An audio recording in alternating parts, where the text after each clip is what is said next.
first time with the harpoon. He'd been practicing. Take aim, throw. Take aim, throw. If he asked it up and made the creature angry, well, he didn't look scared though. He was inspecting the tip of his harpoon with a frown, his cheeks very flushed. The captains and the mates' crews floated nearby. There were voices, laughter. Comer was the only one of us in our boat could see where we were going. I was next to him, facing him. He smiled at me. We're going to pull like all hell, lads, he said, and his long fingers closed round the steering oar. We'll beat those bastards. And the race began, because that's what it was, a race to win. Well, the whole thing of Jamrach really started out of research, because it was when I was doing research for another book that this all came about, because I was researching that particular part of London at a slightly earlier time. But I was fascinated by that area around the docks in London because it was just so wonderful. You know, it was,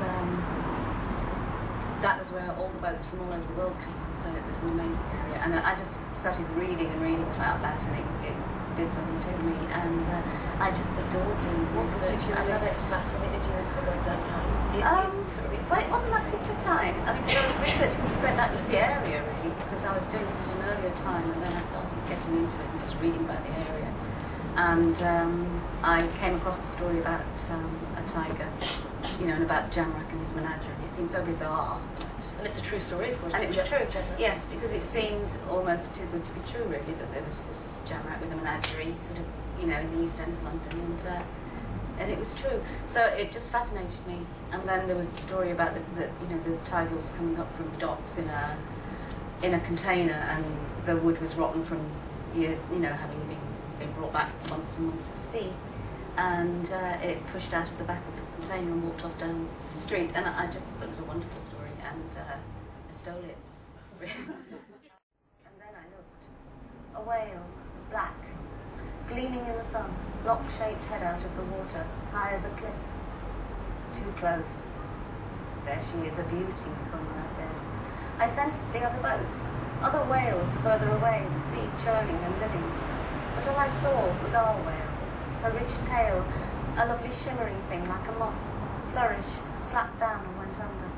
She was gone. The sea heaved. The wash lifted us high. Simon stood up with his harpoon. One leg was bent and his knee was shaking. Any minute, any second, Comer murmured. She'll be up and here. Here, where are you, my love? Up you come now for Daddy. Get steady, Simon, she'll take you by surprise. She will, she's a little teaser, she is. She's a little... Where are you, darling? It's a lovely day. Come up and talk to me. Don't be shy. Come up and... She exploded through the surface in a cascade of silver. Further away, thank God. She was the length of two of our boats. Simon relaxed slightly. Pull to, said Comer. And we slid along the water, creeping, like a beetle towards an elephant. Down she went again, sudden as before. We crept. She resurfaced further away. This seemed to please Comer, whose eyes had been worried, but who now smiled. I have you, madam, he said. And we followed.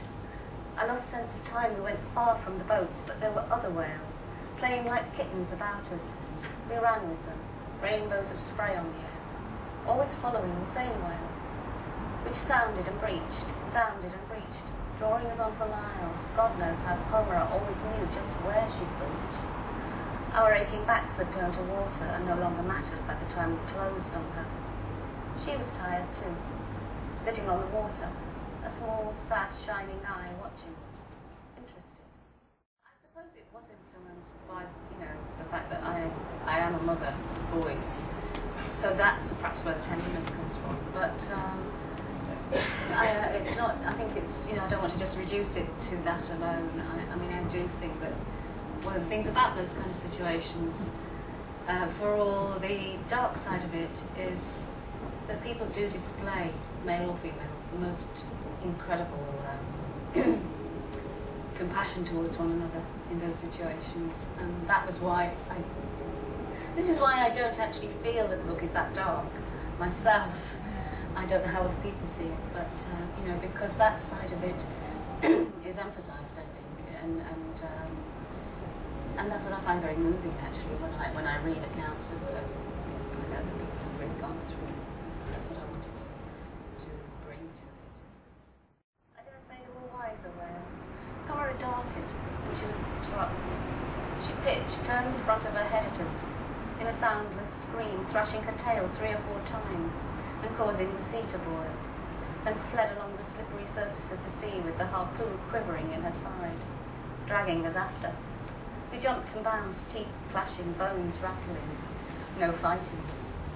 When she sounded, I thought we'd go under for sure, but we flew on, the elements screaming in our ears and the whale lines singing and vibrating, till she surfaced in front of us, making the sea pitch us high. She rolled, open-jawed. Comora rose steady in the bow with the lance.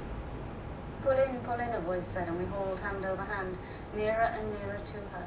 Her eye was still bright. It blinked slowly, once. Then the stabbing began. The lance was twice the length of Comora, but he handled it with such skill that all my fear faded away. She rolled over, snapping her jaws. She twisted.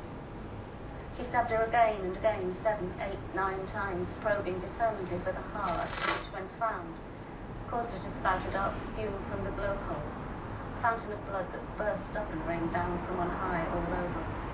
Back, back, cried Comora, and we took oars and got away and watched her die. It was then I truly realised the whale is no more a fish than I am. This was not like the fish on the quay, fresh caught, lying flipping and flopping, death on a simmer. This was a fierce, boiling death. She died thrashing blindly in a slick of gore, full of pain and fury, gnashing her jaws, beating her tail, spewing lumps of slime and half-digested fish that fell stinking about us. So much strength dies slowly. We watched, wordless. 10 minutes, 15, more. As she thrashed, she swam around in an ever-dwindling gyre, and I begged her to die.